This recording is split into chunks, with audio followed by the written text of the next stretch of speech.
Ақтауда теңіз жағасына қазына жасырған блогер әкімшілік жауапкершілікке тартылды. 20 отбасы, 20 үй қайда? Неге Ақтау 20 миллион жиналған кезде жоқ болып кетті? Москваға кетті. Машина алсаң да 20 отбасы үй қайда? Сен ақшаны алып кетіп қалдың.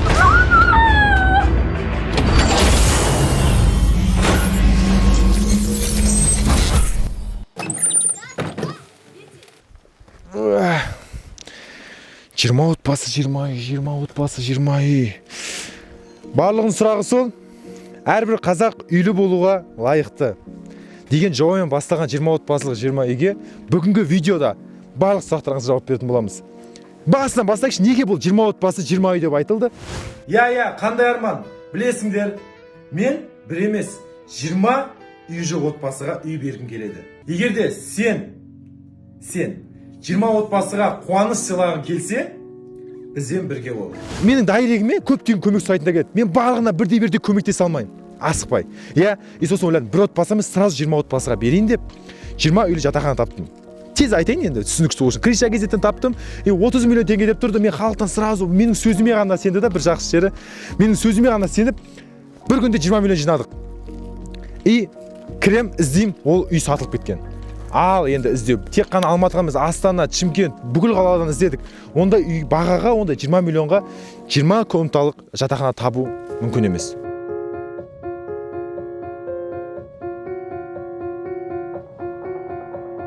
Бірақ ешқайсы сенбейді. Бірақ білесіздер, мен как всегда мүмкін емес нәрсені мүмкін қыламын. Өйткені адамдар маған сену керек, білу керек. Мен өйткені кез келген нәрсе. Мен өзім мотивация ННН, нет ничего невозможного. Все мы на виду. Я ведь тоже не был в курсе, где твой враг и друг. Время сузит круг. Деньги пусть идут. Деньги пусть идут. Бірақ мен тоқтаған жоқпын. Мен осы 4-5 ай бойы ағаларға бардым, үлкен бизнесмен кісілерге бардым. Осының бір жауабын алу үшін ақшалай болсын, көмектей болсын деп. Бірақ ешқандай жауап жоқ. Бәріне айтып сөйлеседі. Осылай жоқ болып кетеді. Мен тоқтаған жоқпын. Москваға кетіп қалдым жұмыстармен осы инста сферасында. Москвадан ең бірінші келген себебім, ол жақта үлкен жобалар тұрды. Ең бірінші келген себебім осы 20 отбасы, 20 үйді мен бітіруім керек. Өйткені әр қазақтың әр жерінен жиналған ақшаға мен бір теңгесіне жауап беремін. Жауап беріп жүрмін әлі. Енді бәрі болды, бәрі енді түсіндіңіздер не үшін ұзарғанын, Енді Ақтауға не үшін бардым? Ақтауда неге адасып жүрмін, неге халықты мазақ қылып жүрсің деп көбісі айтып жатыр.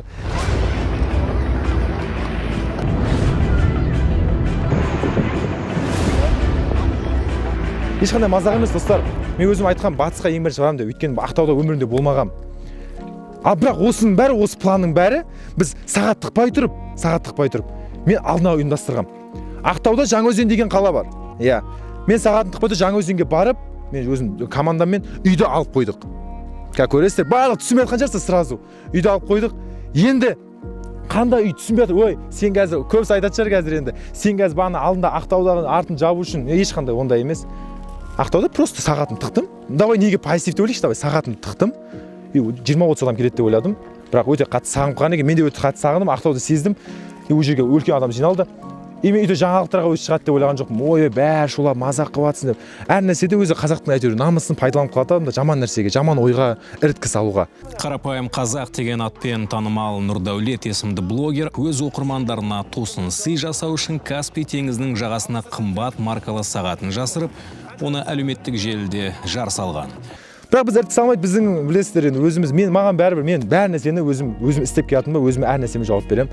Енді Ақтауды қоя тұрайық, болды. Түсіндіңіздер ғой, Ақтау бұл кейіннен болған нәрсе. Жаңаөзенге барып үйді алдық. Бағана суйт алып кетті, штраф төлеп, анау-мынау болды да, ертеңгі 3-ші күні Жаңаөзенге бардық біз. Жаңаөзенде сіздердің жинаған ақшаларыңызға өте керек, мұқтажы кәдімгі шын мұқтаж жанды іздедік. Бір үйге бардық, екінші үйге бардық. Көресіздерге, 3-ші үйге бардық. Осылай дедік. Соңында уже кеш болып жатыр. Кеш болып бара жатты. Сөйттік та, кәдімгі сол жақта бір шынымен жесір, күйеуіне айырылған 3 балалы Времянкада тұратын адамды тауып берген болатынбыз. Давай заново на ноги встанем. Счастье через боль испытаем.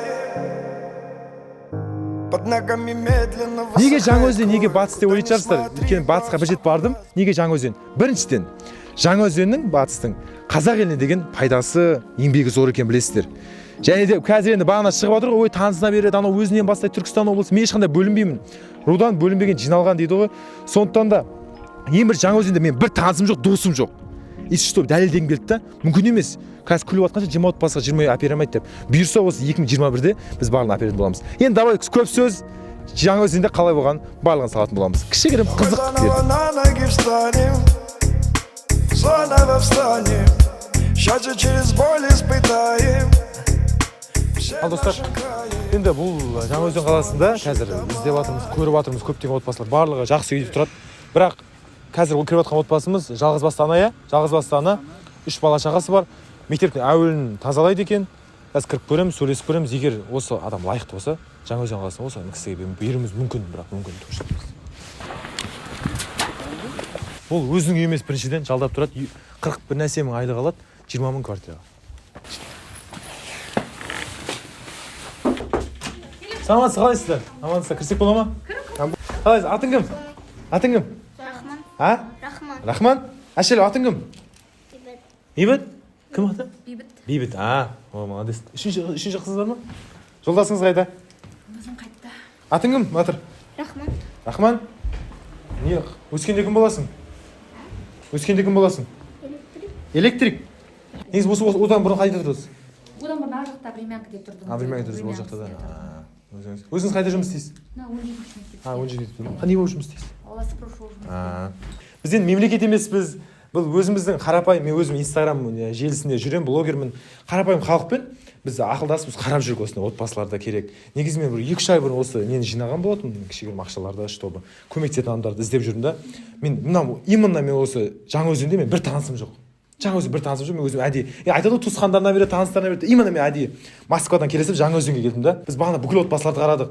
Барынша қарап келдік, чтобы көріп жатырдық қазір біз ақылдасып бір отбасыларға әйтеуір бұйырып жатса қазір үйлер іздеп жатырмық та, қазір үйлер шығып жатса мүмкін сізге 1 айдың ішінде, 2 айдың ішінде мүмкін осы жылда беріп міндетті түрде беріп қалуымыз мүмкін да ол. Иә, Құдай қаласа. Машина бар ма жоқ па бізде? Машина бар. Қаланы аралап қайтсақ, кішкене бола ма? Болады. Жүрсеңші кетіп бір анда қаланы аралап қайтайық. Жүр, аяққа киіп алыңдар, қыдыртамыз сіздерді. Әбден жүр. Аяққа киіп ал, қыдыртамыз.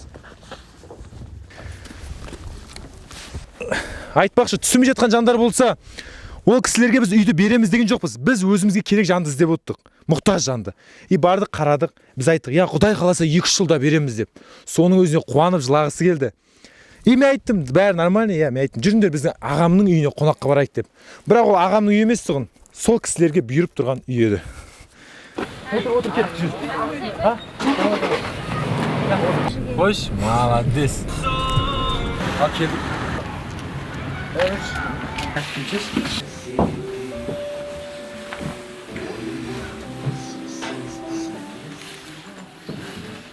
Білесіз ғой енді жұмыс істейміз, бәріміз өмір сүреміз. Алла бірінші. Алла біз себепкерміз бір нәрсе. Кез келген істе біз себепкер боламыз. Мысалы мынау ағаларымыздың үйі керемет та осындай. Құдай қаласа осындай үйде сіздерге бұйырсын. Әмин айтқан келсін. Сабақ жақсы оқисың ба? Сабақ жақсы оқисың ба? Иә. Точно оқисың ғой, сабақ жақсы болсаң осындай үй әперемін. Бола ма? Уәде ма? Уәде. Қол берсе енді. Бол, точно ғой. Мынау осы негізі осы сіздің үйіңіз ғой. Сіздер үйлеріңізде негізі. Негізі сіздер үйлеріңіз шынымен. Оя тұрған жоқ. Ол мына кісілер енді қазір шығады. Кел, жаным. Құтты olsun. Lan senin үйің міне. Кел. Lan senin үйің жігіт батыр бол. Senin үйің осы. Саман жақсы оқисың ба? Мен Құдай бар. Құдайға шүкір мыңдай рахмет. Мен сізден енді Жаңаөзенге мен түсірген білесің. Айта ғой енді. Алла өзі бірінші алады дейді. Біз просто енді осы үйіңіз сіздің енді кішкене мебельдер алады. Өзі керекті ақылет. Осы үйде 3 комнаты үй, үлкен, кең, 3 балаңызға 3 комнатадан сенің үйің болады ол сияқты. Сен смело жұмыс істейсің. Мамаң көмектесесің ба? Бесмін оқисың ба? Молодец, давай. Әнші мамаң көмектесе. Все, рахмет. Алла разы болсын. Рахмет. Қуаныштымын. Болды. Арманда болады, Алламен бірге болсаңыздар. Ал достар, 20 отбасы 20 ай 2021-де біз табыстап кететін боламыз. Бірінші отбасы бақыт тілеп Жаңаөзен!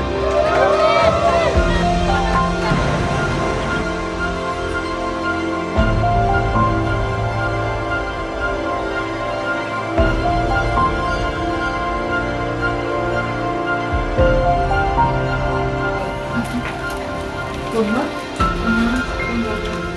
Рахмет, барлықтарыңызға Алла разы болсын.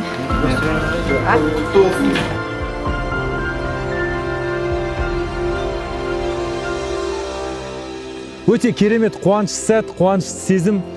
Бұл менің ғана жеңісім емес, ол сіздердің жеңістеріңіз, сіздердің кең жүректерінің арқасында. Енді қорытынды. Мына ағаштың барлығын не үшін жинадым?